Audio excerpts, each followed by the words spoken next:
બોલો બોલો શ્રી મહાવીર સ્વામી ભગવાન કી જય, શ્રી ચિંતામણી પાર્શ્વનાથ ભગવાન કી જય. પુણ્યશાળીઓ, આપણે બીજા કર્મ ગ્રંથનો સ્વાધ્યાય કરી રહ્યા છીએ. એમાં મિથ્યાત્વ સંબંધી આપણે વાતો કરી રહ્યા છીએ, બરાબર ને? તો એમાં થોડીક પ્રશ્નોત્તરી આપણે જોઈ લઈએ મિથ્યાત્વ સંબંધી, બરાબર ને?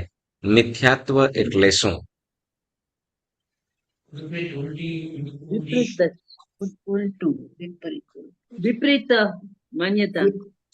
હા, જેમ કે સુગુરુ સુદ ધર્મ ને ના બદલે કુદેવ કુદેવ ઉલટી બુદ્ધિ. પણ ઉલટી બુદ્ધિ કેવી રીતે? ઉલટી ખોપડી કા આદમી?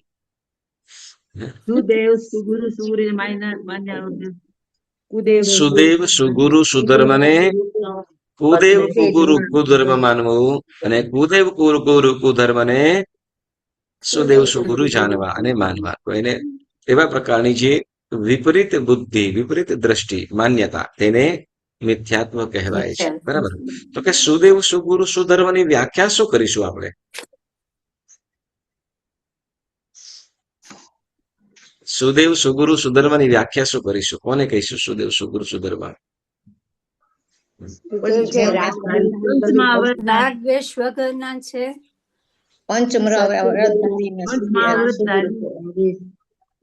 પંચમહાવ્રતધારી છે, સંપૂર્ણ જ્ઞાની છે, ભય રહિત છે, બરાબર છે? પરમાત્માના કેવળ જ્ઞાનને પામી ગયેલા છે. તો કે રાગદ્વેષ વિનાના દેવ, બરાબર ને? રાગદ્વેષ વિનાના, વળી સાથે તો કે સંપૂર્ણ જ્ઞાનથી યુક્ત, જેને કોઈ પણ પ્રકારનો દોષ નથી, જેને કોઈ પણ પ્રકારનો દોષ નથી, બરાબર ને? દોષ એટલે જેમાં દોષ એટલે તો કે અજ્ઞાનતા એ પણ એક પ્રકારનો દોષ કહેવાય. પૂરી જાણકારી ન હોવી એ પણ દોષ કહેવાય. અધૂરું જ્ઞાન એ પણ દોષ કે ન જાણવું એ પણ તો અજ્ઞાનતા. અને કદાચ ખોટી જાણકારી પણ ખોટી જાણકારી હોય તો એ પણ દોષ. જાણકારી છે પણ ખોટી જાણકારી, બરાબર? પછી રાગ અને દ્વેષ. રાગ અને દ્વેષ, રાગ અને દ્વેષ એ પણ એક પ્રકારનું શું છે? દોષ છે. દોષ એટલે તો કે રાગ અને દ્વેષના કારણે પણ શું કરે છે? તો કે માનસ જીવ ખોટું આડું અવળું કરી શકે. સંસાર વધારે. પછી ભય, ભય સતાવ, ભય, બરાબર? ભય, બોલો, ભયના કારણે ખોટું બોલી શકે કે નહીં?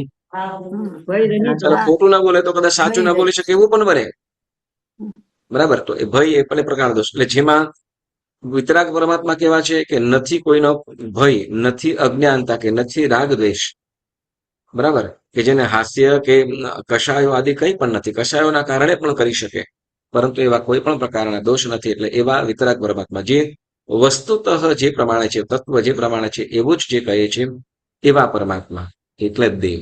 પછી સુગુરુ,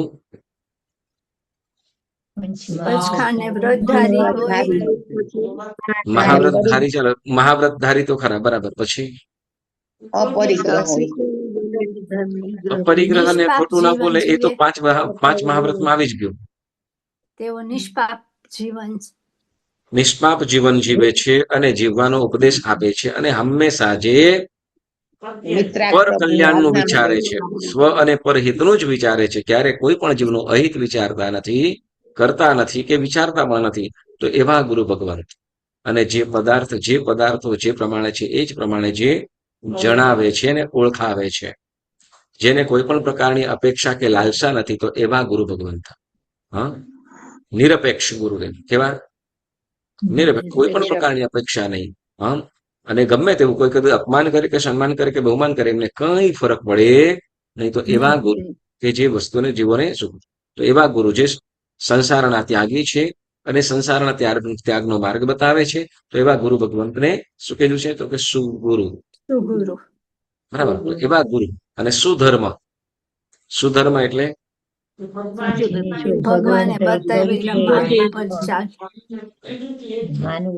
જે ભગવંતે બતાવ્યો છે એવો જ ધર્મ આપણે કરીએ અને એ જ પ્રમાણે આપણે આરાધના કરીએ તો એ શું ધર્મ કહેવાય? જે ધર્મ બતાવનાર, બરાબર, ભગવંતે જે બતાવ્યો છે એવો જ ધર્મ. ભગવંતે જેમ શું કીધું, સંસાર સંબંધી વાતો જણાવી અને કેવી રીતે આપણે આરાધના કરવી, હા, કેવી રીતે જે આરાધનાઓ બતાવી છે એ પ્રમાણે આપણે કરવું. તો એ શું કે છે? એમ શું કહેવાય કે ધર્મ શું કે છે? સુદેવ ધર્મ શું બતાવે છે? તો કે ત્યાગ. શું કે છે? ત્યાગ. ત્યાગ. ક્યાંક ત્યાગ છે, ક્યાંક છોડવાનું છે, ક્યાંક ગ્રહણ કરવાનું છે. બરાબર ને? બોલો. શું કહેવાય? પરિગ્રહ બે પ્રકારના છે, બાહ્ય અને અભ્યંતર. કયા કયા? બાહ્ય અને આ ધર્મ ને આ તો કદાચ તમારે આવ્યું નહીં હોય. કદાચ બે પ્રકારના પરિગ્રહ. કયા કયા? બાહ્ય અને અભ્યંતર. તપની વાત નથી કરતો, પરિગ્રહની વાત કરું છું. બાહ્ય એટલે કઈ તમને ઘર કે એવું કઈ એને શું નથી. કહીશું? કયો પરિગ્રહ? બાહ્ય બાહ્ય તમને બાહ્ય પરિગ્રહ કોને કહીશું?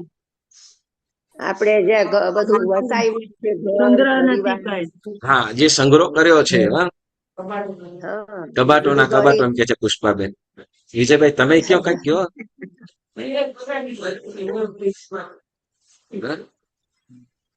બરાબર. તો એ બધું સંપત્તિથી લઈને બધું જે પણ વસ્તુઓ ભૌતિક સામગ્રીઓ છે બધી બાહ્ય પરિગ્રહ છે. બરાબર. તો અભ્યંતર પરિગ્રહ કયો? તો એ તો છોડવાના, ગુણો છોડવાના, પૂજા કરવાનું બંધ કરી દેવાનું, સ્વાધ્યાય કરવાનું બંધ કરી દેવાનું, સમય બંધ, એકાશનું બાશનું બંધ. બરાબર. તો એ તો પરિગ્રહ કયો છે? હા, તો બોલો અભ્યંતર પરિગ્રહ કયો? રાગ દ્વેષ ને ઈ કષાયો છે, જે દુર્ગુણો છે તે, જેને આપણે છોડવાનું કીધું છે. બોલો શું કરવાનું, છોડવાનું કીધું? કસાયો, રાગ દ્વેષ કષાયો, રાગ, દ્વેષ, મતલબ જે પણ દુર્ગુણો છે, બરાબર ને? તો એ દુર્ગુણો જે છોડવાના છે, પરંતુ એને લઈને બેઠા છીએ, ગ્રહણ કરીને બેઠા છીએ, અને પાછા પ્રોપર સેવ કરીને બેઠા છીએ આપણે. હા, બરાબર ને? મોબાઈલ ને શરમાવે એમ કે લ્યો. હા, તો એ પ્રકારે પરિગ્રહ, બરાબર ને? તો પરિગ્રહ નું પણ શું કરે છે? તો કે એ બાહ્ય અભ્યંતર પરિગ્રહ કીધો કે જે દુર્ગુણો છે એને છોડવાનો છે, પણ જે ગુણો છે તો એનો તો ગ્રહણ કરવાના છે. બરાબર. જે આત્માને હિત કરે છે એવા ગુણોનું શું કરવાનું છે? યસ, તો એને ગ્રહણ કરવાનું છે. બરાબર. તો અહીંયા બાહ્ય અને અભ્યંતર, તો જેને છોડવાનું છે, આપણો ધર્મ શું કે જે ઉત્તમ જે છે, જે હિતકારી છે એને ગ્રહણ કરીએ, જે અહિતકારી છે એનો ત્યાગ કરીએ. તો એવું આપણને ધર્મ કીધું છે કે જે એ ગુણોને પામવા માટે છે. આપણે પરમાત્મા જે પણ સામાયિક, બોલો સામાયિક શેના માટે કરીએ? સામાયિક સમતા ગુણ પ્રાપ્તિ માટે. બરાબર. સંભાવની અંદર વાત. ઓકે. પરમાત્માની પૂજા શેના માટે કરીએ છીએ? એમના જેવા ગુણ આવે આપણામાં. હા, પ્રભુના પરમાત્મા પ્રત્યેનો ઔચિત્ય ભાવ એ આપણા ઉપકારી છે. એટલે આપણે એમને શું કે આપણે એમના છે ને એના તરફ નમ્ર બનીએ કે પ્રભુ તમે મને ધર્મ આપ્યો ને હું કઈ મારા હિત માટે તમે જે ધર્મ બતાવ્યો, બરાબર ને? એટલે પરમાત્માનો આભાર ઉપકાર માનવા માટે અને સાથે સાથે જે પૂજાઓ કરીએ છીએ એના એ જે વસ્તુઓ છે એનાથી ગુણોની પ્રાપ્તિ માટે, પરમાત્મા પાસે ગુણોની પ્રાપ્તિ માટે, જેમ કહેવાય ને કંઈક વસ્તુ લેવી હોય તો કંઈક વસ્તુ આપવી પણ પડે. બરાબર. કંઈક વસ્તુ લેવી હોય તો આપવી પડે કે નહીં? આપલે કરવી પડે ને? હા, ચંદન થી આપણે શું કરીએ છીએ? પ્રભુ શીતળતા પામ. હા, જળથી તો કે નિર્મળતા, પુષ્પથી તો કે ગુણરૂપી સુગંધ, ધૂપ તો કે શું કહેવાય મિથ્યાત્વનો નાશ, દીપક તો કે સમ્યક જ્ઞાનની પ્રાપ્તિ, અજ્ઞાનતાની દૂર. બરાબર ને? અક્ષર તો કે શું? અક્ષય પદ. અક્ષય પદ પ્રાપ્ત. બરાબર. નૈવેદ્ય તો કે અનહારી પદની પ્રાપ્તિ માટે, પ્રભુ જેમ તમે અનહારી પદને પ્રાપ્ત કરે છે મને પણ અનહારી. અને મોક્ષ શું કહેવાય? ફળ તો કે મોક્ષ રૂપી ફળની પ્રાપ્તિ માટે. એટલે દરેક એટલે ગુણ પ્રાપ્તિ માટે ત્યાં આપણે પૂજા કરીએ છીએ. બરાબર ને? તો આ આપણે ધર્મ શીખવાડે છે. પ્રભુએ શીખવાડ્યું ને કંઈક ને કંઈક. તો એ હવે એની જગ્યાએ વિપરીત, એને ઉલટું માની લે તો એને શું કહેવાય છે? કુદેવ કુગુરુ કુધર્મ. બરાબર. એટલે સુદેવ સુગુરુ સુધર્મ ને કુદેવ કુગુરુ કુધર્મ માને, અને કુદેવ કુગુરુ કુધર્મ ને સુદેવ સુધર્મ અને એ રીતે માને. જે છોડવાનું છે એને જે છોડવા યોગ્ય છે એને પકડી લે અને જે પકડવા યોગ્ય છે, ગ્રહણ કરવા યોગ્ય છે એને એનાથી દૂર થઈ જાય. તો એવી બુદ્ધિ કરાવે એને કયું શું કહેવાશે?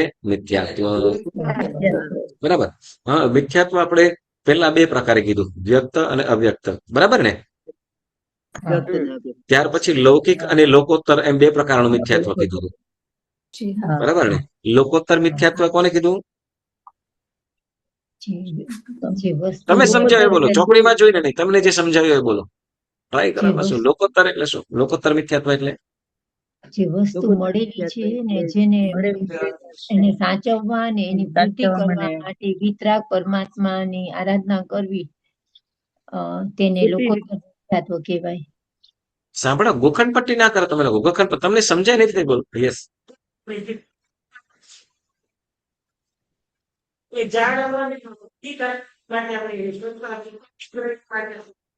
હા, યસ, સિમ્પલ સિમ્પલ. તમે છે તમને જે ગોખંડ પટ્ટી કરો તમે મને કઈ વાંધો નથી, પણ તમે એમાં શબ્દોમાં નહીં અટવાતા ખાસ. બરાબર. સિમ્પલ વસ્તુ કહું કે જે પણ સંસારની ભૌતિક સુખો પામવા માટે અરિહંત વિતરાગ પરમાત્માની સેવા પૂજા ભક્તિ કરવી અને લોકોત્તર મિથ્યાત્વ કહેવાય.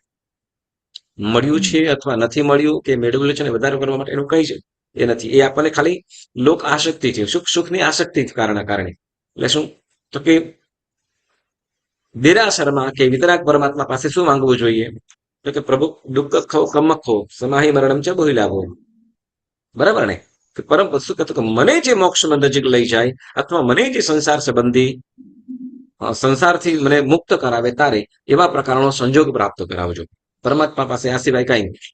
દુઃખનો ક્ષય થાય અને કર્મનો ક્ષય થાય અને પરંપરાની મોક્ષ સુધી પ્રાપ્તિ થાય એવા સંજોગો પ્રાપ્ત કરાવજો. આપણે પરમાત્મા પાસે માંગી શકીએ. બરાબર. પણ એના સિવાય આપણે શું કરીએ તો કે સંસારના સુખો. હવે શું કહેવાય કે શ્રીફળ લઈને આપણે કે પ્રભુ મારું આ કામ છે જરાક અટકે છે, જરાક કરાવી લેજો ને. તો આવી પ્રકારની માંગણી કરીએ. બરાબર. સંસાર સંબંધી. પછી એમાં કોઈ પણ વસ્તુ હોય, બરાબર, કોઈ પણ વસ્તુ હોય તો પછી કઈ સમજો કે ફસાયા હોય, કોઈ કેસ ફસાયો હોય કે વળી કોઈ શું કામ વગેરેની અંદર તકલીફ હોય તો એની અંદર આપણે એની માંગણી કરતા હોય તો આ પણ એક પ્રકારે શું થાય છે? લોકોત્તર મિથ્યાત્વ. લોકોત્તર મિથ્યાત્વ. બરાબર. એટલે જિનાલયમાં તો આપણે શું કરવાનું છે? જિનાલયમાં જે ત્યારે સંસારનો ત્યાગ કરીને જ જવાનો છે. બરાબર ને? હવે ઓકે. હા,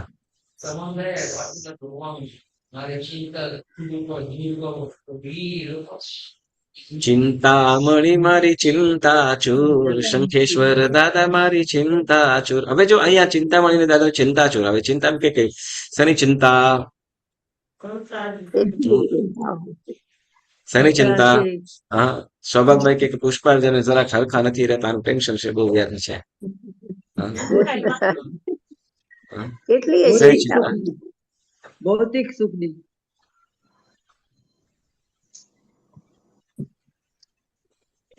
એ તો તમને તો માર્કેટ વાળા રોકી લે તો એ ચિંતા કહેવાય. ચાલો સાંભળો, જો ચિંતાઓ જો ચાલો ચિંતા એટલે છે નહીં તો કે આપણે કે જન્મ મરણની જંજાળની જે ચિંતા છે. પ્રભુ મારું શું કહેવાય, અત્યારે મારાથી કઈ ધર્મ થતો નથી, મારું શું થશે? એટલે અહીંયા જે ચિંતા કોની છે? જન્મ મરણની. કઈ દુઃખ છે. બરાબર ને? બોલો, અત્યારે આ સંસારની અંદર આપણે જે શરીર સંબંધી કે આ ભવ સંબંધી જે દુઃખો છે એ તો આપણે કરેલું છે ને ભોગવવાનું છે. પણ અહીંયા શું કહે છે? પ્રભુ મારા આત્મને સાચો, મારા આત્માની ચિંતા મને છે. મારા આત્માની જે ચિંતા કરું છું એ ચિંતા દૂર કરજો, જેમાં સુખેથી ધર્મ આરાધી શકું. બરાબર ને? જેમ તમારી વાત સાચી છે, હું ખાલી હાસ્ય કરી લઉં છું. પણ બરાબર, તો કે આપણે જે ચિંતા ચોર કહીએ છીએ તો એ કહ્યું તો કે જન્મ મરણ સંબંધી, કયું બહુ સંસાર સંબંધી. કે શું કહેવાય કે મારું શું, મને અંત સમય શું મળશે? સમાધિ કે પછી દુર્ધ્યાનમાં? પ્રભુ મારી આવી ચિંતાઓ દૂર કરજો. એવું આપણે ભાવ ત્યાં રાખવાનું છે. બરાબર. નહીં તો આમ કહી કે ચિંતામણી મારી ચિંતા ચોર, શંખેશ્વર દાદા મારી ચિંતા ચોર. એટલે શું? તો કે કામવાળી ચિંતા છે, દૂર થઈ જાઓ. ઓલો શું માનતું નથી કે સરખું થઈ જાય.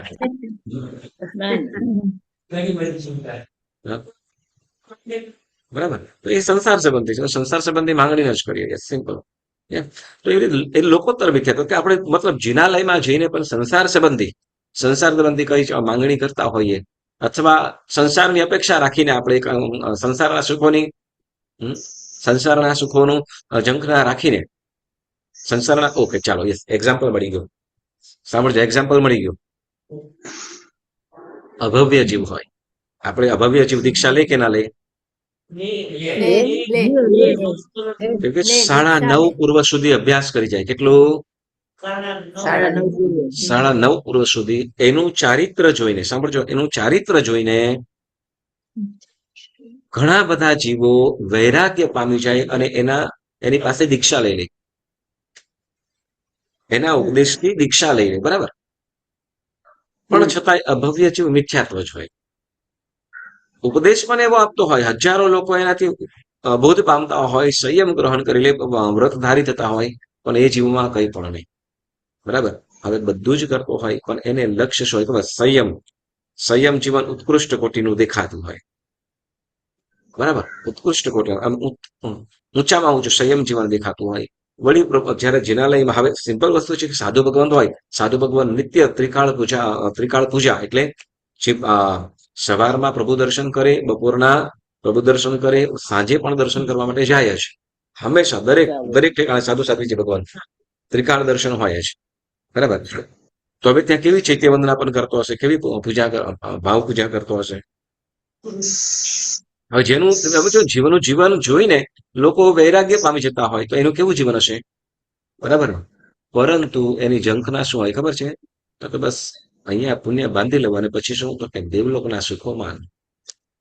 અહીંયા હવે એમ કહેવાય કે મનુષ્ય જન્મની અંદર કદાચ 50-100 વર્ષ કદાચ સારું જીવન, સંયમ જીવન, અહીંયા તકલીફો બેઠી લો.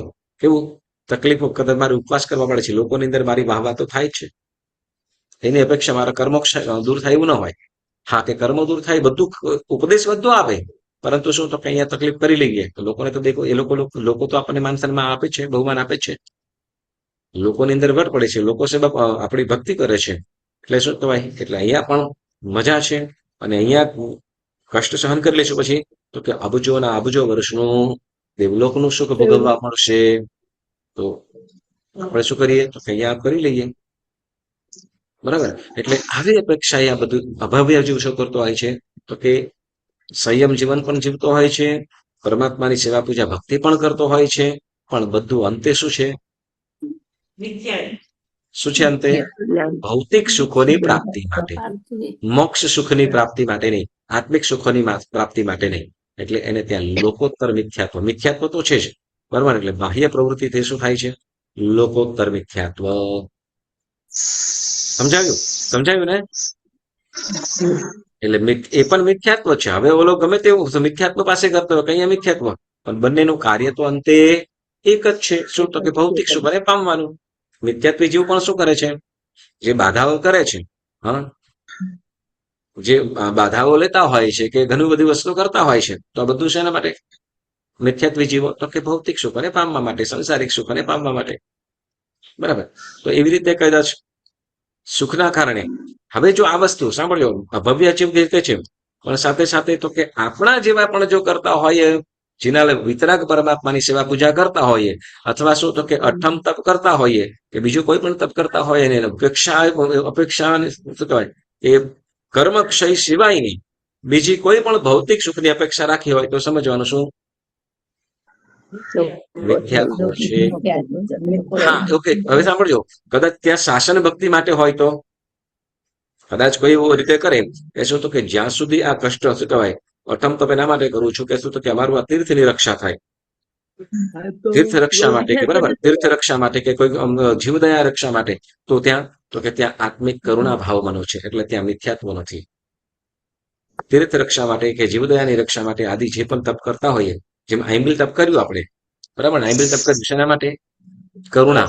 બરાબર? કરુણા ભાવ માટે. તો ત્યાં જીવદયાનું પાલન છે. તો જીવદયા એ અરિહંત પરમાત્માએ બતાવેલો ઉત્તમ ધર્મ કીધો છે.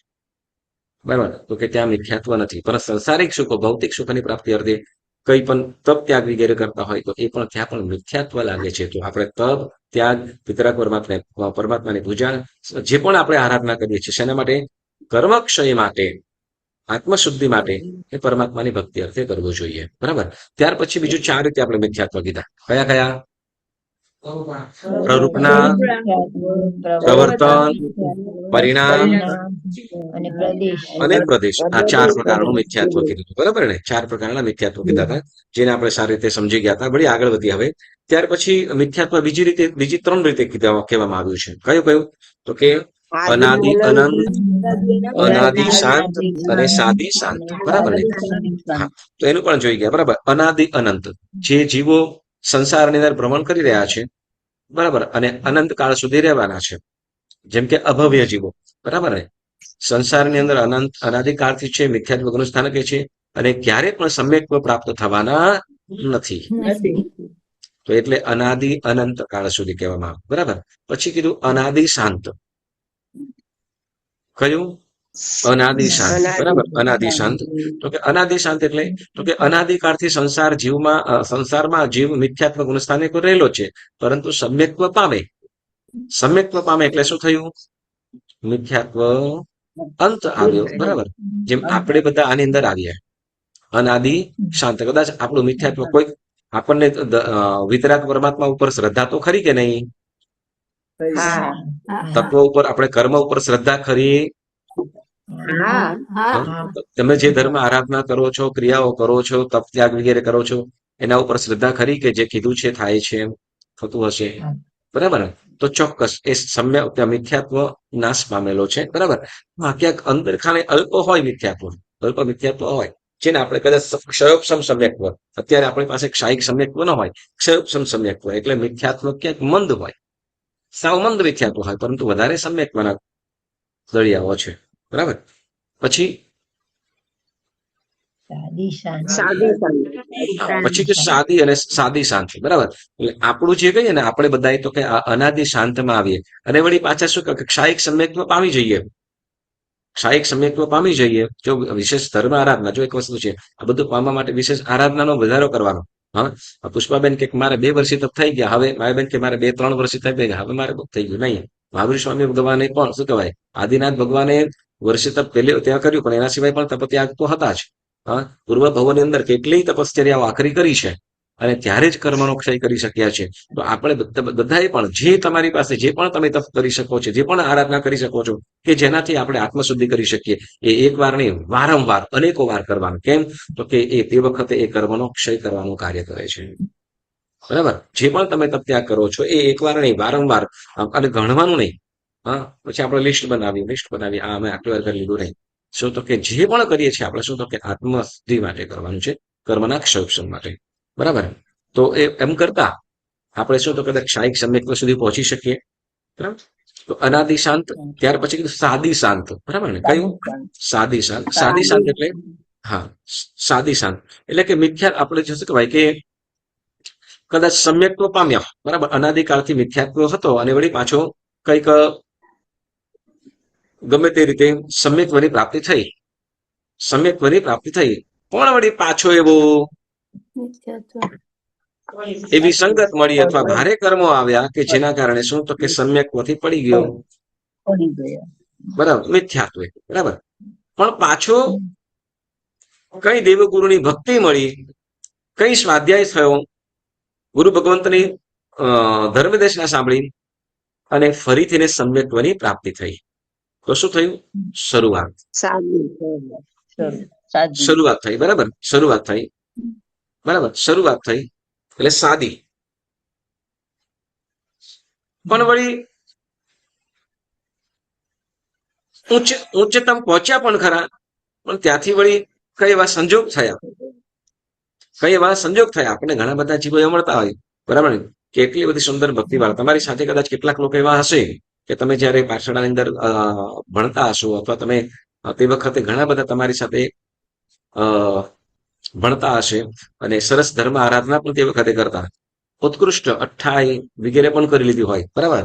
અને પછી તો કે એવા પડ્યા કે શું કરતો કે દેરાસર કે સામાયિક કે સંવત્સરીમાં પણ દેખાય નહીં, આવા પણ જીવો હશે, તમારી નજર સમક્ષ હશે. ખરું કે નહીં? અરે અનેક છે. બરાબર. પછી શું કે ભાષણ બધું સરસ શીખ્યા હોય, બસ. હા, આખું પ્રતિક્રમણ આદિ પણ કરતા હોય, અને બધી ઉત્કૃષ્ટ ભાવે કરી હોય. બરાબર. છતાં પણ શું તો કે ધર્મથી એવા દૂર થઈ ગયા અને પછી એવા રવાડે ચડી ગયા હોય કે જેના કારણે શું તો કે શું તો કે પાછા મિથ્યાત્વે પહોંચી ગયા. શું પાછા મિથ્યાત્વે પહોંચી ગયા. તો આ શું થાય છે તો કે સમ્યક્ત્વની શરૂઆત પણ થઈ અને વળી સમ્યક્ત્વનું અંત પણ આવી ગયો. સમ્યક્ત્વનો અંત પણ આવી ગયો. એટલે સાદી શાંતો તો આવું અનેકો વાર થઈ શકે છે. શું આવું અનેકો વાર સંજોગો આપણે બનાવવાના હોય, બરાબર ને? ધર્મની પ્રાપ્તિ અર્થે શું કરવાનું છે? એવા સંજોગની અંદર આપણે રહેવાનું છે. ધર્મથી પતિત ન થવાય એની તકેદારી આપણે જ રાખવાની, બરાબર? ચાલો, તો એવી રીતે ત્રણ પ્રકારના એ રીતે આપણે કયા કયા કીધું? અનાદિ અનદ, અનાદિ શાંત અને સાદી શાંત, એમ ત્રણ પ્રકારે કીધું. ત્યાર પછી આપણે હવે આગળ આપણે વાંચીશું તથા અભિગ્રહી. હા, પેજ નંબર 34 જરા ખોલજો પુસ્તકની અંદર, બરાબર? તથા અભિગ્રહિક, અનાભિગ્રહિક, સાંશયિક, અભિનિવેશિક અને અનાભોગિક એમ 5 ભેદો પણ છે. શેના? તો કે સમ્યક્ત્વના, મિથ્યાત્વના 5 ભેદો પણ છે. અભિગ્રહિક, અનાભિગ્રહિક, સાંસાયિક, અભિનિવેશિક અને અનાભોગિક, બરાબર? ટૂંકમાં અર્થ કે છે કે પોતે માનેલું જ સાચું હોય છે. પોતે માનેલું હોય તે જ સાચું એમ માની લેવું, તેને અભિગ્રહિક મિથ્યાત્વ છે. પોતે માની લીધું છે એને જ, બરાબર? પછી સર્વે ધર્મો સરખા છે, બધા જ સત્ય છે એમ માની લેવું, તે અનાભિગ્રહિક. બધાય સરખા, બરાબર? તો એ પણ શું કે છે? તો કે એ પણ મિથ્યાત્વ. કયું? તો કે અનાભિગ્રહિક. પછી ત્રીજું તો કે જીનેશ્વર પ્રભુના ધર્મમાં અરુચિપૂર્વક શંકાઓ કરવી. જીનેશ્વર પ્રભુના ધર્મમાં રૂચિપૂર્વક નહીં, આમને આમ અરુચિપૂર્વકની શંકાઓ કરવી. અરુચિપૂર્વકની અરુચિ એટલે કે એને કઈ ઈચ્છા ન કે શંકા કરે, પણ બોલી લે જાય ખાલી. ઘણી વખતે વ્યંગ વચનો કરીને બોલતા હોય એ, બરાબર? પછી એને પલટા વાર ના લાગે, એમ કે કશું કે ના, મારો કહેવાનું આમ નથી લો, અને તરત ફરી બદલાઈ પણ જાય. તો એને શું કે છે? તો કે સાંશયિક મિથ્યાત્વ, બરાબર? પછી કે છે પોતે માનેલું સત્ય છે એમ જાણવા છતાં, પોતે માનેલું અસત્ય છે એમ જાણવા છતાં પણ હઠાગ્રહથી પકડી રાખવું, તે અભિનિવેશિક. પોતે માનેલું, યસ, હા, પોતે માનેલું અસત્ય છે એને ખ્યાલ હોવા છતાં પણ પોતે એને પકડી રાખે, તેને શું કે છે? હઠાગ્રહથી પકડી રાખવું, તેને અભિનિવેશિક મિથ્યાત્વ. અને પછી વસ્તુ તત્વ જાણવું જ નહીં, ફરીથી વસ્તુ તત્વ જાણવું જ નહીં, અજ્ઞાની જ રહેવું, તેને અનાભોગ મિથ્યાત્વ. અનાભોગ મિથ્યાત્વ, બરાબર? એક વખતે છે ને અહીંયા આપણે ગાડીઓ પાર્કિંગ છે ને અહીંયા જ, તે વખતે આ ગોલ્ડન જ્યુબલી હોલ નતો પાછો, ઓકે, એટલે ત્યાં પહેલાની વાત. તો છે ને એક બે પુણ્યશાળીઓ, તો તમારે પણ આવવું જોઈએ, સ્વાધ્યાયની અંદર જોડાવવું જોઈએ, આપણે સાચો ખ્યાલ આવે. તો મને શું કીધું ખબર કે આપણે જાણીએ ને તો વધારે પાપ લાગે, પછી જાણી જોઈને આપણે કરીએ કે ભાઈ સાંભળ્યો, અજાણતા થાય ને તો એટલું પાપ ન લાગે, પરંતુ આપણે જાણીએ, સમજીએ અને પછી આપણે કરતા હોઈએ તો કે વધારે પાપ લાગે. એને કરતા જાણ્યો જ ન હોય તો પાપ ઓછું કહેવાય કે ન કહેવાય?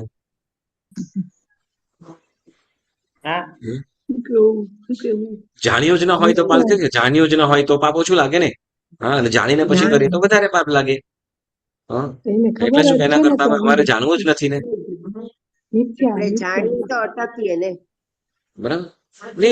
શું કહેવાય કે ખરેખર અમારી સાથે બનેલી ઘટના છે. અહીંયા આપણે અહીંયા શું કહેવાય, તે વખતે આંબેલ શાળાની સામે આપણે છે ને અહીંયા ગાડીઓ પાર્કિંગ કરી, અહીંયા ગોલ્ડન જ્યુબલી હોલ નતો ત્યારે, બરાબર? એવા પુણ્યશાળીઓ પણ છે, એટલે અત્યારે પણ છે આ બધા, ઘણા બધા. ઓકે, તો આવા પ્રકારનું આ એક મિથ્યાત્વ છે. શું હવે એ લોકો કદાચ જિનાલયમાં આવીને પ્રભુ સેવા પૂજા કરતા હોય, સરસ અનુમોદના, સુકૃત સારું કાર્યની અંદર જોડાય છે, આપણે અનુમોદના, પરંતુ આવા ભાવવાળા પણ જીવો હોય છે એમ કહું છું.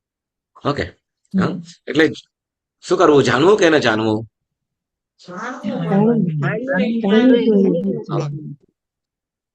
તો કે જુઓ, એક વસ્તુ સિમ્પલ, ઝેર હોય ને, ઝેર જાણીને પીવો કે પછી જાણ્યા વગર પીવો, બંનેની અસર સરખી.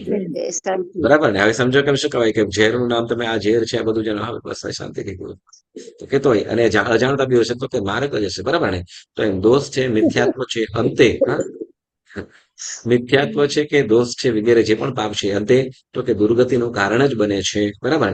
જાણશું, સાંભળજો, જાણશું, જાણતા હોઈશું તો એનાથી અટકી શકીશું. બરાબર?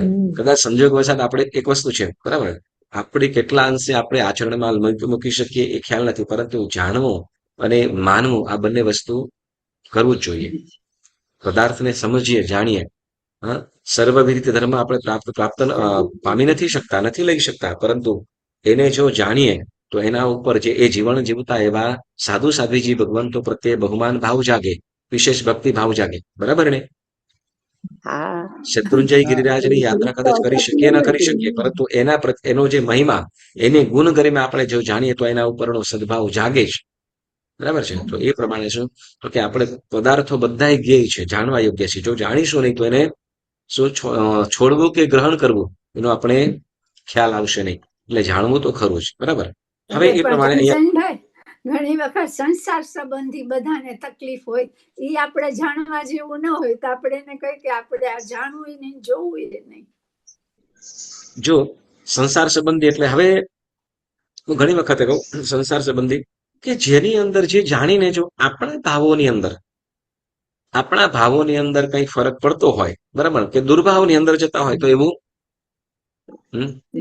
એવી વસ્તુઓ પદાર્થ જાણવાનો પ્રયત્ન નહીં કરવાનો. મેં સિમ્પલ વસ્તુ કહું તમને, એટલે મારે એક્ઝામ્પલ થી કહું. બરાબર? હવે ધારો કે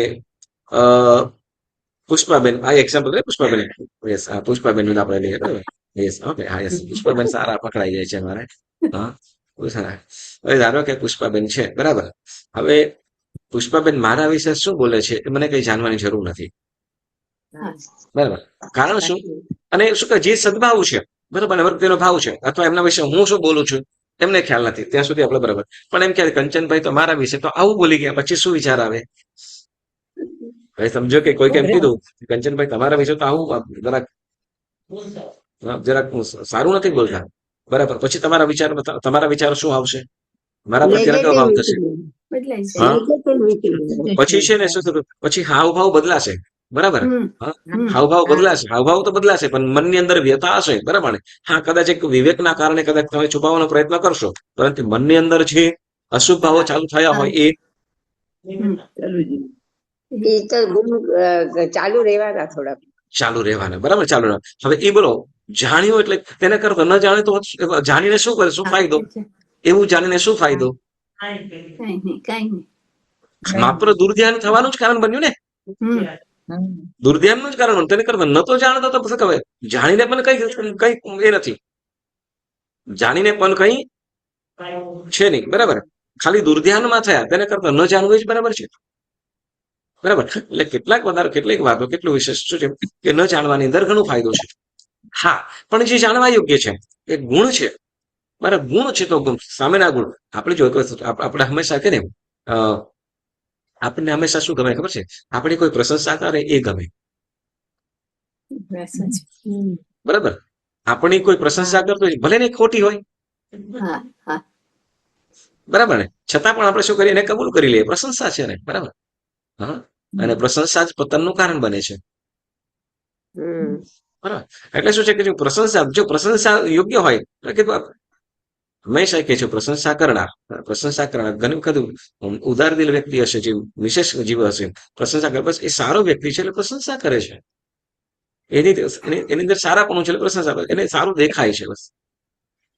બરાબર? એવું કઈ છે નહીં એમ કરીને પણ પોતાને લઘુતા બતાવી દે છે.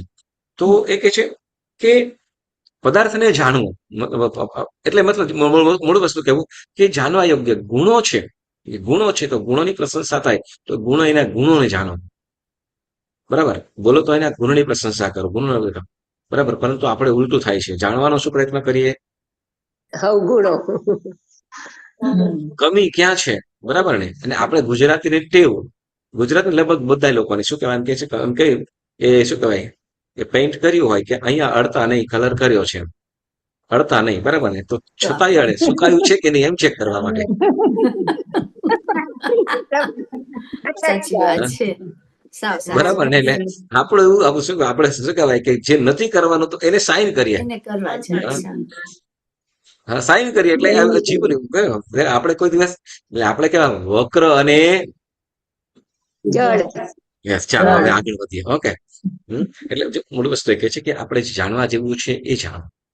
જેને જાણીને આપણને દુર્ધ્યાન થાય છે કે મન પ્રસન્ન નથી રહેતું, હા, તો એવું વસ્તુ જાણવાની જરૂર નથી. નથી. બરાબર. ઓકે, ચાલો. હવે કે છે કે આ પ્રમાણે મિથ્યાત્વના અનેક રીતે અનેક ભેદો થઈ શકે છે. તેવા મિથ્યાત્વી જીવના જે જ્ઞાનાદિ અલ્પ પ્રમાણમાં ગુણો હોય છે તે ગુણોને મિથ્યા દ્રષ્ટિ ગુણ સ્થાનક કહેવાય છે. બરાબર. એટલે શું કીધું કે આની અંદર પણ એવા જીવોની અંદર પણ અલ્પ પ્રમાણમાં ગુણો તો હોય જ. ગુણો હોય કેવા? અલ્પ. અલ્પ એટલે ઓછા. તો એને શું કીધું? તો કે મિથ્યા દ્રષ્ટિ ગુણ સ્થાનક. બરાબર. હવે પ્રશ્ન આપણને જેને આવે છે, પ્રશ્ન કે છે પ્રશ્ન કે જો જીવ મિથ્યા દ્રષ્ટિ જ છે, અવળી બુદ્ધિ જ છે, તો તેને ગુણો કેમ હોઈ શકે? અને જો ગુણો સદગુણો છે તો પછી તેવા જીવને મિથ્યા દ્રષ્ટિ કેમ કહેવાય? જેમ કે પ્રકાશ અને અંધકારની જેમ મિથ્યા દ્રષ્ટિપણું અને સદગુણોનું હોવું તે બંને પરસ્પર વિરોધી છે. નહીં એમ કે છે. પ્રશ્ન સમજાયો? શું કે છે? જેમ કહેવાય કે કોઈ વ્યક્તિ એમ કહે છે કે અંધારું અને પ્રકાશ જેમ વિપરીત છે. બરાબર ને? કઈ વસ્તુ એવી છે કે જે પ્રકાશમાં ન દેખાય? કઈ વસ્તુ એવી છે કે જે પ્રકાશમાં ન દેખાય? અંધારું. સિમ્પલ. બરાબર ને? હા, હા. જેમ હવે જો અંધારું હોય તો પ્રકાશ ન હોય, ને પ્રકાશ હોય તો બરાબર ને? તો જેમ શું કહેવાય કે જે મતલબ ગુણ હોય તો અવગુણ, ગુણ હોય તો અવગુણ ન હોય, મતલબ ગુણ હોય તો પછી એને ગુણ જ કહેવું જોઈએ. અને વિપરીત કેમ કહો છો એમ કે છે. બરાબર ને? એટલે સદગુણો છે તો તેવા જીવને મિથ્યા દ્રષ્ટિ કેમ કહેવાય? અને જેમ પ્રકાશ અને અંધકારની જેમ મિથ્યા દ્રષ્ટિ અને સદગુણ હોવું એ બંને પરસ્પર વિરોધી છે. એટલે સદગુણો પણ છે અને વળી તમે મિથ્યાત્વ પણ, મિથ્યા દ્રષ્ટિ પણ કહો છો, તો બંને વિરોધી છે. તો જવાબમાં કહે છે કે પ્રશ્ન બરાબર છે.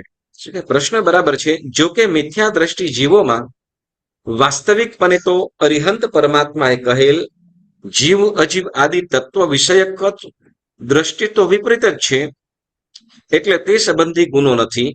તથાપિ આ મનુષ્ય છે, આ પશુ છે, આ માતા પિતા છે, આ પુત્ર પુત્રી છે ઇત્યાદિ વ્યવહારિક સ્થૂળ દ્રષ્ટિ સમ્યક દ્રષ્ટિના જેવી જ અવિપરીત એટલે સાચી હોય છે.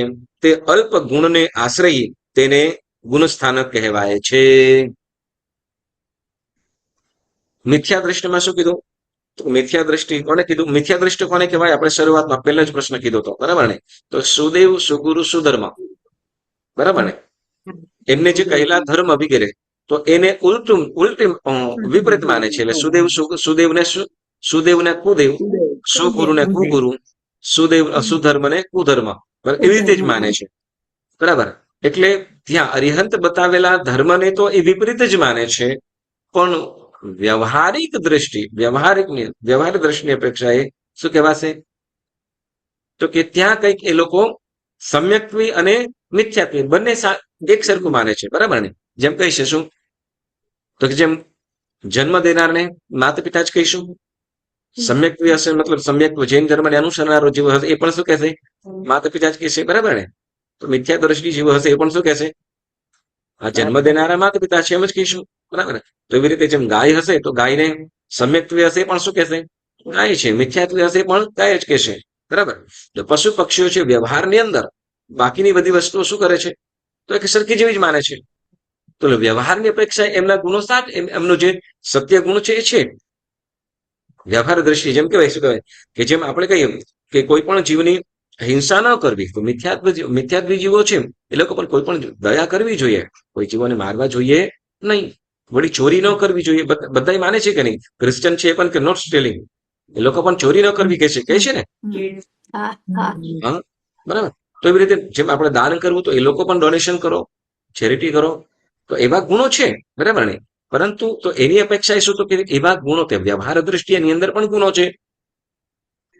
એકબીજાને હેલ્પ કરો, મદદ કરો, બરાબર, તો એને મિથ્યાત્વની અંદર પણ છે. તો વ્યવહાર દ્રષ્ટિએ એની અંદર પણ ગુણો કયા છે?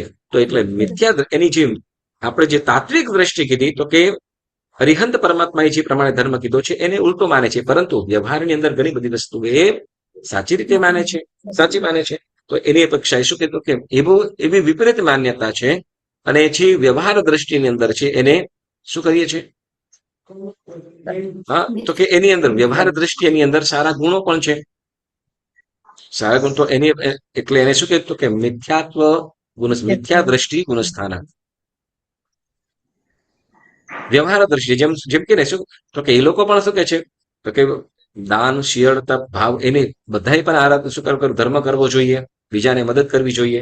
તો વ્યવહાર દ્રષ્ટિએ એ લોકોની અંદર પણ ગુણો છે, બરાબર. વ્યવહાર દ્રષ્ટિએ એની અંદર પણ ગુણો છે. વિભાબેન, આપણે અમૃત વેલની સજાઈની અંદર છેલ્લી લગભગ 24મી 24મી કે 25મી ગાથાની અંદર કહેવામાં આવ્યું, અન્યના પણ દાનાધિક ગુના જે કયા તે અનુમોદવા લાગે, એવું આવે છે ને? ભૂલાઈ ગઈ છે. ભૂલાઈ ગઈ, મને ભૂલાઈ ગઈ છે, એટલે તમે યાદ કરી હતી એટલે. અન્યમાં પણ એટલે જે મિથ્યા દ્રષ્ટિ જીવો છે એની અંદર પણ જે સારા ગુણો છે તો એની અનુમોદના. તો અહીંયા શું પણ એ લોકોની વાસ્તવિક માન્યતા શું છે તો કે સુદેવ જે ત્યાગવા જેવું છે એને ત્યાગ માનતા નથી. તો એને આપણે શું કહીએ છીએ તો કે મિથ્યા દ્રષ્ટિ ગુણસ્થાનક. એટલે મિથ્યા છે તે પણ એની અંદર વ્યવહારિક ગુણો છે, તો એને લઈને મિથ્યાત્વ દ્રષ્ટિ ગુણસ્થાનક કહેવામાં આવે છે, બરાબર. એટલે સમ્યક શું કે છે એટલે કે વ્યવહારિક સ્થૂળ દ્રષ્ટિ સમ્યક દ્રષ્ટિના જેવી જ અવિપરીત એટલે વિપરીત નથી, સાચી હોય છે. એટલે તે અલ્પ ગુણને આશ્રય તે ગુણસ્થાનક કહેવાય છે. હવે શું કહે છે છેલ્લે નિગોદ અવસ્થામાં રહેલા જીવને અવ્યક્ત જ્ઞાન હોવા છતાં પણ સ્પર્શ, રસ આદિનું જ્ઞાન અવિપરીત જ હોય છે, તેને આશ્રય ગુણસ્થાનક કહેવાય છે, બરાબર. એટલે શું કહે છે અવ્યક્ત મિથ્યાત્વ કોને કહેવાય છે? દેખાય જેવું. અવ્યક્ત મિથ્યાત્વ કોને કહેવાય? બોલો, આપણે આવી ગયું પહેલા જ બેન. એકેન્દ્રિય થી લઈને અસંગની પંચેન્દ્રિય સુધીના જીવોનું જે એનું જે મિથ્યાત્વ, બરાબર ને, ગાઢ અજ્ઞાનતાના કારણે એની અંદર એને ખ્યાલ આવતો નથી, બરાબર. હવે એને શું કહેવાશે? પરંતુ છતાંય એને ખ્યાલ તો આવે, બરાબર ને. ધારો કે કીડી છે તો કીડીને ગરમ લાગતા ત્યાંથી તરત ને તરત શું કરશે? દોડી જશે કે ત્યાં આવશે, રહેશે, શું કરશે? બરાબર ને. જેમ શું કહેવાય, જેમ એને ભય લાગશે કે ગમે તે હશે, બરાબર ને, એને અનુકૂળતા ન લાગે, પ્રતિકૂળતા લાગશે એટલે ત્યાંથી દોડવા પોતે સુરક્ષિત જગ્યાએ જે ઠંડક વગેરે હશે, વધારે ઠંડુ હશે તો ત્યાંથી ગરમ પ્રદેશની અંદર જવામાં પ્રયત્ન કરશે, બરાબર. જો ગરમ લાગતી હશે તો ઠંડુ હશે તો એવું રીતે. તો એને પણ જે ગરમ લાગે છે તો ગરમ છે, તો એની અપેક્ષા એ જીવોને પણ શું થશે? વ્યવહાર દ્રષ્ટિ એની અંદર પણ ગુણો કીધા છે. સાચાને સાચી રીતે જાણે છે, સત્યને સત્ય રીતે જાણે છે, એટલે એને અવ્યક્ત મિથ્યાત્વ હોવા છતાં પણ એની અંદર પણ ગુણો કીધા છે. એક વસ્તુ, અસંગની પંચેન્દ્રિય જીવો છે ને, અસંગની પંચેન્દ્રિય જીવો તો એ પણ શું તો કે પોતાની સેફટી માટે અથવા જે અમુક વસ્તુ નથી કરવાની તો એ ન કરે, તરતનું વિચારીને, બરાબર. તો એટલે કે છે એટલે સ્પર્શ, રસ આદિનો, બરાબર ને. જેમ કહેવાય કે કીડી છે, બરાબર ને, કીડી છે તો કીડી વધારે ક્યાં થશે?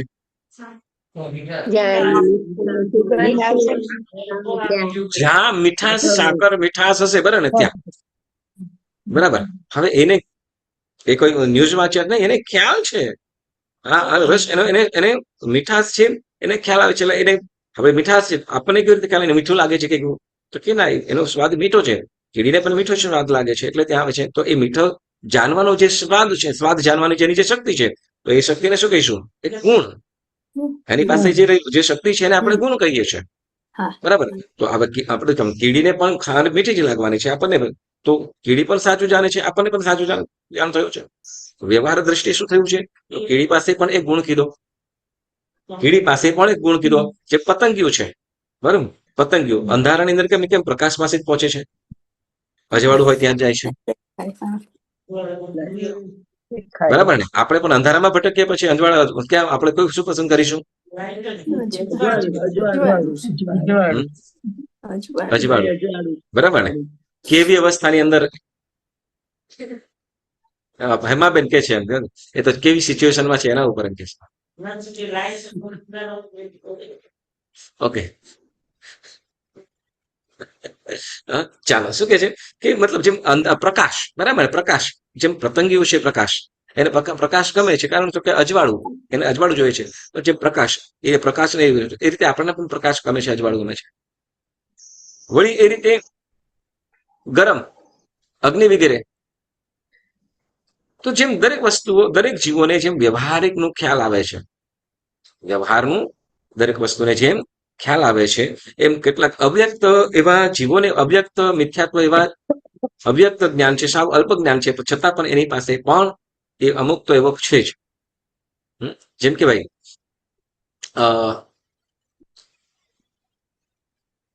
વનસ્પતિ વનસ્પતિ એકંદરીયમાં આવે ને, ખાતર વગેરે કરતા એ આહાર એની અંદર ગ્રહણ કરે તો એ શું થશે? ગ્રોઅપ થશે, બરાબર ને? ગ્રોઅપ એનું વિશેષ એની અંદર ફળદ્રુપ થશે વિશેષ. તો એ પ્રમાણે શું કરશું? તો કે એની આહાર મળે છે ને, એને આહાર મળે છે તો એને એની અંદરથી ગ્રહણ કરે છે, એની પાસે ગ્રહણ કરવાની શક્તિ છે. એ પણ એક પ્રકારનો શું થયો? ગુણ થયો. આપણને કહે કે આ નાખીશું એટલે એની અંદર એ જીવની અંદર વિશેષ ફળદ્રુપતા આવશે. તો એ પ્રમાણે શું કહે છે કે નિગોદ અવસ્થાથી લઈને કેન્દ્રીય અવ્યક્ત છે, તો તેની અંદર પણ શું તો કે વ્યવહાર ગુણો તો રહેલા છે. તો એ વ્યવહાર ગુણોને આશ્રયને શું કે છે તો કે મિથ્યા દ્રષ્ટિ ગુણસ્થાનક, બરાબર, મિથ્યાત્વ દ્રષ્ટિ ગુણસ્થાનક. એટલે શું કે તો કે અહીંયા પ્રશ્ન છે કે તો એમાં તો કે વ્યવહાર દ્રષ્ટિએ શું કે છે તો કે વ્યવહાર દ્રષ્ટિએ ભલે મિથ્યા શું કહેવાય ગુણો છે, પણ જે વાસ્તવિક રીતે જે અરિહંત પરમાત્માએ બતાવેલા ધર્મ પ્રમાણે જોઈએ તો એ એની સાચી સમજણ એની પાસે નથી. પરંતુ એ સાચી સમજણ ન હોવા છતાં પણ એની પાસે વ્યવહારના ગુણો રહેલા છે, તો એના માટે ત્યાં મિથ્યા દ્રષ્ટિ ગુણસ્થાનક એમ કહેવામાં આવ્યું છે, બરાબર. હવે બીજું કે છે, અથવા બીજો ઉત્તર એ છે કે મૂળમાં જે સર્વ જીવો ગુણમય છે, મૂળમાં જ સર્વ જીવો ગુણમય છે. ગાઢ મિથ્યાત્વની અવસ્થામાં આ ગુણો ઢંકાયેલા હોવા છતાં અંદર પડેલા તો હોય જ છે, માટે ઉપચારથી ગુણસ્થાનક કહેવાય છે. અને અપુનર્બંધક આદિ મંદ મિથ્યાત્વની અવસ્થામાં એ વાસ્તવિક ગુણસ્થાનક બને છે, કારણ કે ગુણોનો પ્રાદુર્ભાવ શરૂ થાય છે તથા ઉપરના ગુણસ્થાનકની ભૂમિકા તૈયાર થઈ હોવાથી પણ એ ગુણસ્થાનક કહેવાય છે. ઓકે, શું કીધું અહીંયા? આપણે પહેલા કર્મગ્રંથની અંદર જ્ઞાનાવર્ણ્ય કર્મ સંબંધી આપણે વાતો કરી હતી, બરાબર? 5 જ્ઞાન સંબંધી ખ્યાલ છે. તો એમાં 5 જ્ઞાન, એમાં કેવલ જ્ઞાન વિશે આપણે શું વાત કરી હતી? કોઈને ખ્યાલ છે? તો કે આત્મા પાસે સ્વયં જ જ્ઞાન છે, બરાબર? કેવલ જ્ઞાન આત્મામાં રહેલું છે, પરંતુ શું તો કે ઉપર જેમ શું કહેવાય ઘરની અંદર કોઈ ઉપર સાવ છત થી પેક થઈ ગયેલું છે, કોઈ પ્રકાશ અંદર જતો નથી, પરંતુ શું કહેવાય કે ક્યાંક નાના છિદ્રો હોય તો છિદ્રના માર્ગે નાના જીના કાના પડ્યા હોય તો એ કાનાના માર્ગે સૂર્યના કિરણો અંદર પહોંચે. આવું બને કે નહીં? આવા કિરણો એ સૂર્યના કિરણોથી થોડું અજવાળું મળતું હોય, બરાબર ને? તો અત્યારે આપણે શું તો કે આપણી પાસે, આપણા આત્મા પાસે પણ કેવલ જ્ઞાન તો રહેલું છે, કેવલ જ્ઞાન તો રહેલું છે, પરંતુ શું તો કે જ્ઞાનાવર્ણીય કર્મના આવરણના કારણે ઢંકાયેલું છે. જ્ઞાનાવર્ણીય કર્મના કારણે ઢંકાયેલું છે, પરંતુ અંદર તો પડેલું છે. એવું કોઈ શક્તિ નથી કે બહારેથી આવી જાય. હા, બીજી વિદ્યાઓ છે, દેવ અધિષ્ઠિત બીજી શક્તિઓ છે, એ ક્યાં તો કે અન્ય દેવદેવીઓ દ્વારા પ્રાપ્ત થાય. પણ ગુણો છે, જે ગુણો છે એ કોની પાસેથી પ્રાપ્ત થાય છે? સ્વયં આત્માના જ ગુણો પ્રગટ થાય છે, સ્વયં આત્માના જ ગુણો પ્રગટ થાય છે. હું તમને સિમ્પલ વસ્તુ કહું કે તમે આપણે રાઇટિંગ કરીએ, વિભાબેન છે, પ્રવીણાબેન, એમ મોતીના દાના જેવા અક્ષરો, બરાબર બધા. હા, હવે આ ક્યારે કેવી રીતે થાય? કોને આપ્યા? નોટબુકે આપ્યા કે પેન આપ્યા? કોને? પેનમાં કે નોટબુકમાં? કેવી રીતે? તો કે વારંવાર પ્રેક્ટિસ કરી, બરાબર ને? વારંવાર પ્રેક્ટિસ કરીને સરસ અક્ષર રાઇટિંગ થઈ ગયું. બરાબર છે? આવું થાય ને, વારંવાર પ્રેક્ટિસ કરીએ ત્યારે થાય ને. હા બરાબર. હવે સમજો કે તમે સરસ મજાનું શાયરી બોલતા હો, મારે જો તતપપ કરું, કેમ બોલતો જ ના હોય તો શું થાય? હા, બરાબર. તો એ શું કહેવાય કે જેમ જેમ આપણે પ્રેક્ટિસ કરીએ, અભ્યાસ કરીએ છીએ, અભ્યાસથી શું થાય છે? શક્તિઓ ખુલે છે. અભ્યાસથી શું થાય છે? શક્તિઓ ખુલે છે. તો એવી રીતે શું તો કે આપણા આત્માની અંદર રહેલી શક્તિઓ જેમ પ્રેક્ટિસ વડે પ્રાપ્ત થાય છે, તો એમ શું તો કે આરાધનાઓ દ્વારા કે ધર્મ ક્રિયાઓ દ્વારા આપણે શું કરીએ તો કે આત્માની અંદર રહેલા જે ગુણો છે એ ગુણો પ્રગટ થાય છે. જેમાં આપણે જ્ઞાનાવર્ગીય કર્મને નાશ કરવા માટે થતી આરાધનાથી આપણે શું કરીએ છીએ તો જ્ઞાન ગુણને પ્રગટ કરી શકીએ છીએ. એટલે આપણે સારું જ્ઞાન પણ આવડે છે. બરાબર. તો એવી રીતે ગુણો છે ક્યાં તો કે આત્મામાં જ રહેલા છે. ક્યાં? આત્મામાં જ રહેલા છે. અને એ તપ ત્યાગ દ્વારા ધીમે ધીમે પ્રગટ થાય છે. એટલે જેને કહેતા આવિર્ભાવ એમ કીધું. શું કીધું? પ્રાદુર્ભાવ થાય છે. પ્રાદુર્ભાવ કે આવિર્ભાવ. બરાબર. હા, તો એ અંદરથી પ્રગટ થાય છે. એ ગુણો ખીલે છે. બરાબર. તો હવે આ જે છે તો એ અપેક્ષા શું છે કે જો અંદર આત્માની અંદર રહેલા છે ને, બહારે નથી પરંતુ આત્માની અંદર રહેલા છે, તો એની અપેક્ષા શું કહેવાશે? અંદર ગુણો રહેલા છે. એટલે એને એમ પણ અહીંયા શું કહેવાશે તો કે ગુણ સ્થાનક કહેવાશે. તો કે પછી બીજી રીતે કીધું આપણને, પહેલા ધોરણની અંદર ભણતો હોય, બરાબર ને, પહેલા ધોરણની અંદર ભણતો હોય તો એવા જીવને એવો સ્ટુડન્ટ હોય એને શું કહીશું તો કે બીજા ધોરણમાં જવા માટેની તૈયારી ક્યાં થાય છે? પહેલા ધોરણમાં. બરાબર ને? પહેલા ધોરણમાં બીજા ધોરણમાં જવા માટે કે ત્રીજા ધોરણમાં કે છે પછી કે ઉપરની ડિગ્રી સુધી ગમે ત્યાં સુધી પહોંચવા માટે, કોઈ પણ ડિગ્રી જવા માટે જે શું કહે નર્સરી પ્રાથમિકતા છે. બરાબર ને? નર્સરી પ્રાથમિક છે. તો એ પ્રમાણે મિથ્યાત્વ એ પણ શું છે? પ્રાથમિક છે. શું તો કે સમ્યક્ત્વ આદિ ગુણ સ્થાનકોને પામવા માટે મિથ્યાત્વ આદિ જે મિથ્યાત્વ આદિની અંદર જે ગુણોની પ્રાપ્તિ થાય છે, ધીમે ધીમે એની ઉપર તરફ વધે છે. તો એ રીતે પણ શું કહીશું તો કે મિથ્યાત્વ ગુણસ્થાનક.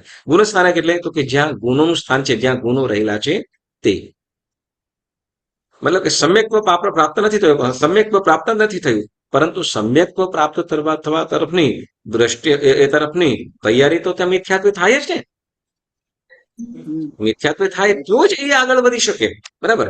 એ આપણે બીજા ગુણસ્થાનક વખતે આવશે એની વાતો. બરાબર. એટલે કે છે એટલે અહીંયા એ પ્રમાણે આપણને બે રીતે જણાવ્યું કે વ્યવહાર દ્રષ્ટિએ પણ ભલે મિથ્યાત્વ હોવા છતાં પણ વ્યવહારિક ગુણો એની અંદર રહેલા છે. બરાબર ને? જેમ કે સમ્યક દ્રષ્ટિ હશે એ પણ શું કે છે? માતા પિતા જ કે છે જન્મ દેનારને. બરાબર ને? હા, પિતાના ભાઈને મિથ્યા દ્રષ્ટિ હશે કે સમ્યક દ્રષ્ટિ? બંને જણ ખેંચે છે કાકા છે. કાકા તો અંકલ. હા, સમજો શું કહેવાય કે ઇંગ્લિશમાં કદાચ કોઈ પશુને ઓલા છે ગાય, કદાચ ગુજરાતી ગાય કે છે ને ઓલો ઇંગ્લિશમાં કાવ કે છે, પણ પશુ તો બંને એક જ છે. બરાબર ને? એક જ. તો એ પ્રમાણે શું કે વ્યવહાર દ્રષ્ટિએ એ બંનેનું સાચું છે. તો વ્યવહાર દ્રષ્ટિએ બંનેના સત્ય ગુણની અપેક્ષા શું કહીશું તો કે ત્યાં મિથ્યાત્વ ગુણ સ્થાનક. બીજી રીતે કીધું તો કે ભલે મિથ્યાત્વ છે પરંતુ એની અંદર આત્માની અંદર ગુણો પડેલા છે, માટે પણ એને ગુણ સ્થાનક કહેવાય છે. ટૂંકની અંદર, બરાબર, ટૂંકમાં સાવ સિમ્પલ ભાષાની અંદર બે રીતે મિથ્યાત્વ કીધું. નેક્સ્ટ ટાઈમ પ્રશ્નો આપીશ તમને બધાને. ઓકે. હવે આગળ કે છે જો તેવા મિથ્યા દ્રષ્ટિમાં, પ્રશ્ન હવે બીજો પ્રશ્ન કે છે જો તેવા મિથ્યા દ્રષ્ટિમાં આ મનુષ્ય છે ઇત્યાદિ જ્ઞાન અવિપરીત યથાર્થ છે એમ માનીને તેને ગુણસ્થાનક કહેવા જેટલી તમે ઉદારતા બતાવો છો, તો પછી ખરેખર તેવા અલ્પ ગુણ યથાર્થ હોવાથી તે અલ્પ ગુણને આશ્રય તેને સમ્યક દ્રષ્ટિ પણ કહેવા જ જોઈએ. કારણ કે મનુષ્ય આદિ દ્રષ્ટિ તો સમ્યક જ છે ને. સિમ્પલ કે છે કે સમ્યક દ્રષ્ટિ એને કહેવા જોઈએ એમ કે મિથ્યાત્વી તમે કહો છો એની મિથ્યાત્વ નહીં, પણ એને પણ સમ્યક્ત્વી જ કહો. કારણ શું તો કે તમે આમ થોડુંક ઉદારતા તો આપો છો કે આમ તમે કરો છો કે ભાઈ મિથ્યા શું કીધું આ મનુષ્ય છે કે આ પશુ છે, આ દેવ છે વગેરે, તો એને તમે માન્યતા આપો છો, બરાબર, અને ઉદારતા બતાવો છો કે હા વ્યવહાર એની વાત પણ સાચી છે, તો પણ એને ખોટું શું કામ કહેવું, એને સાચું જ કહી દે ને, તો એને પણ સમ્યક દ્રષ્ટિ જ કહી દો, એને મિથ્યાત્વી શું કામ કહીએ? ટૂંકમાં પ્રશ્ન આપી દો, બરાબર, કે ઉદારતા, કેમ કે તમે ઉદારતાથી આમ કહી છો તો એને પછી મિથ્યા દ્રષ્ટિ કહેવાની જરૂરત શું છે? સમ્યક દ્રષ્ટિ જ કહેવું જોઈએ. તો એને જવાબ કે છે, શું કે છે કે તમારી વાત સત્ય છે, જો અહીંયા તમારી વાત સત્ય છે, પરંતુ આ મનુષ્ય છે ઇત્યાદિ બાહ્ય સ્થૂળ દ્રષ્ટિને, બાહ્ય સ્થૂળ એટલે વ્યવહાર દ્રષ્ટિ, બાહ્ય સ્થૂળ દ્રષ્ટિ એટલે સ્થૂળ દ્રષ્ટિ એટલે વ્યવહારથી, વ્યવહારને આશ્રય સમ્યકપણું કહેવાતું નથી. વ્યવહારને આશ્રય સમ્યકપણું કહેવાતું નથી.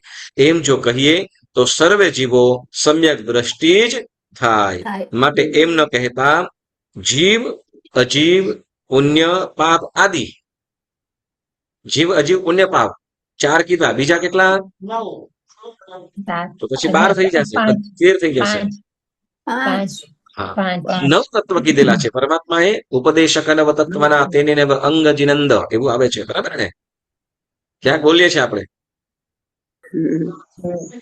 નવાંગી પૂજા કરીને, આપણે જયારે દુહો બોલતા હોઈએ છીએ, ઉપદેશક નવ તત્વના તેને અંગ જીનંદ પૂજો બહુવિધ રાગથી કહે શુભ વીર મુનિંગ, બરાબર ને? હા, તો એમાં આપણે કીધું કે પરમાત્માએ જે તત્વ કીધું, અહીંયા વ્યવહારને આશ્રયને આપણે અહીંયા ગુણસ્થાનક નથી કહેતા, પરંતુ આ સમ્યક કોને આશ્રયને કીધું છે? તો કે જે વિતરાગ પરમાત્માએ સર્વજ્ઞ ભગવંતોએ જીવ, અજીવ, પુણ્ય, પાપ, આશ્રવ, સંવર, નિર્જરા, બંધ અને મોક્ષ, તો આ નવે તત્વ, બરાબર, નવે તત્વ આદિ પરમાત્મા વડે કહેવાયેલા તત્વ ઉપર રુચિને આશ્રય, રુચિને એટલે એની ઈચ્છા ઉપર, એની ઈચ્છા, એના ઉપર એને માને, એને સંપૂર્ણ રીતે માને, સ્વીકારે છે, અને સંપૂર્ણપણે એને સ્વીકારેલું છે, તો એને આશ્રયને સમ્યક દ્રષ્ટિ કહેવાય છે. શું? તો કે અહીંયા સમ્યક દ્રષ્ટિ કોને કહીએ છીએ? તો કે જે પરમાત્મા કીધું છે, બરાબર, જે પણ જીવ, સિમ્પલ વસ્તુ છે. હા, જીવ, અજીવ, બરાબર, જગતની અંદર 2 પ્રકારના તત્વો છે, બરાબર ને? જીવ, અજીવ, પછી પુણ્ય, પાપ, બરાબર ને? જીવો, જે જગતની અંદર 2 પ્રકારના પદાર્થો, જીવ અને અજીવ, બરાબર ને? જેની અંદર જીવ છે તે સજીવ આપણે કહીએ, અને જેની અંદર જીવ નથી એ વસ્તુ અજીવ, બરાબર ને? પછી તો કે જીવ છે એ તો કે પુણ્ય પાપ ભોગવે છે, જીવ, અજીવ, પુણ્ય પાપ, પછી આશ્રવ, કર્મને ગ્રહણ કરે છે, સંવર તો કે આવતા કર્મને તપ ત્યાગ વગેરે કરીને રોકે પણ છે, આશ્રવ, સંવર, પછી નિર્જરા તો કે શું? તો કે બંધાયેલા કર્મને, શું? રહેલા કર્મને તો કે તપ ત્યાગ વગેરે કરીને એ કર્મની નિર્જરા પણ કરે છે, બરાબર. નિર્જરા પછી બંધ, બંધ એટલે તો કે મિથ્યાત્વ, અવિરતિ, કસાય અને યોગના કારણે જીવ કર્મનો અનુબંધ પણ કરે છે, બરાબર. અને જીવ તો કે ધર્મ આરાધના કરતા સંપૂર્ણ કર્મનો ક્ષય કરીને મોક્ષ તત્વને પણ, મોક્ષને પણ પ્રાપ્ત કરી શકે છે, બરાબર ને? એના સાધનો વગેરે પણ વિતરાગ પરમાત્માએ આપણને જણાવ્યા છે, તો એને ભલી રીતે, સરસ રીતે સમજે, માણે અને સ્વીકારે છે, તો એને આશ્રયને અહીં સમ્યક દ્રષ્ટિ કહેવાયેલા છે, કે નથી માત્ર વ્યવહાર માત્રથી સમ્યક દ્રષ્ટિ કહેવાયા નથી. એટલે કે છે કે તત્વો ઉપર રુચિને આશ્રય સમ્યક દ્રષ્ટિ કહેવાયા છે. તેવી રુચિ તો આ જીવને જ નહીં, માટે સમ્યક દ્રષ્ટિ કહેવાતો નથી. એટલે કોણ? તો કે આ જે તત્વ ઉપરની દ્રષ્ટિ કોને? તો કે મિથ્યા દ્રષ્ટિ ગુણસ્થાનક વાળા જીવો છે, એને એવા પ્રકારની નવ તત્વો ઉપર કોઈ પણ પ્રકારની રુચિ અરુચિ હોતી નથી, બરાબર. એટલા માટે એને મિથ્યા દ્રષ્ટિ કહેવાય છે.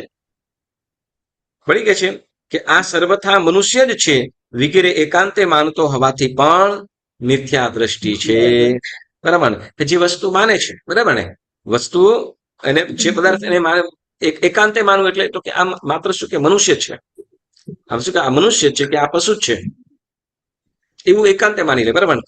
હવે એકાંત જેમ કે ભાઈ, ઓકે, સિમ્પલ વસ્તુ કહું. હા, આપણે એક સિમ્પલ વસ્તુ આપણે કહીએ, કોઈ મનુષ્યને કાં તો ભાઈ દેવ છે, દેવ માણસ છે, આવું પણ કહેતા હોઈએ, ખ્યાલ છે? મનુષ્ય ને તો દેવ છે. કારણ શું?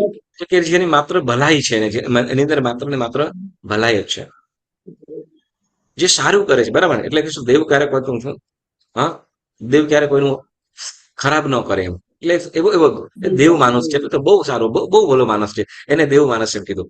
તો એને ગુણની અપેક્ષા, એને સારાની અપેક્ષા, બરાબર ને? અને કોઈકને એવું પણ, આ તો સાવ ભટકતા ભૂત છે એમ પણ કહેતા હોઈએ, ખબર છે ને? તો એ કઈની અપેક્ષા, છે તો માણસ જ. ગુણો ને અપેક્ષા. હા, તો ભટકતો ભૂત એને ગુણ કહેશો તમે? એનો હે? વ્યવહાર એવો છે ને. હખણો રેજ નહીં, હખણો રેજ નહીં, તો એને ભટકતો ભૂત કહીએ, બરાબર? તો એકાંત શું કહેવાય કે ઘણી વખતે શું, તો કે માત્ર મનુષ્ય છે, મનુષ્ય તો મનુષ્ય છે, પશુ છે તો પશુ, તો એકાંતે નહીં, પરંતુ એના ગુણોને અનુલક્ષીને પણ, એને એના ગુણોને અનુલક્ષીને પણ શું કહેવામાં આવતું, અમુક વસ્તુઓ કહેવામાં આવતી હોય. ઓકે, ચાલો, સિમ્પલ. હેમાભાઈ, કદાચ એમ કહેવાય કે બધાય કે આમ જંગલની અંદર કે ઝાડીઓની અંદર દેખાઈ જાય તો આપણે એને સાપ કહીશું, બરાબર? પણ એ જ જો કોઈ પાર્શ્વનાથ ભગવાનના દેરાસરની દેખાય તો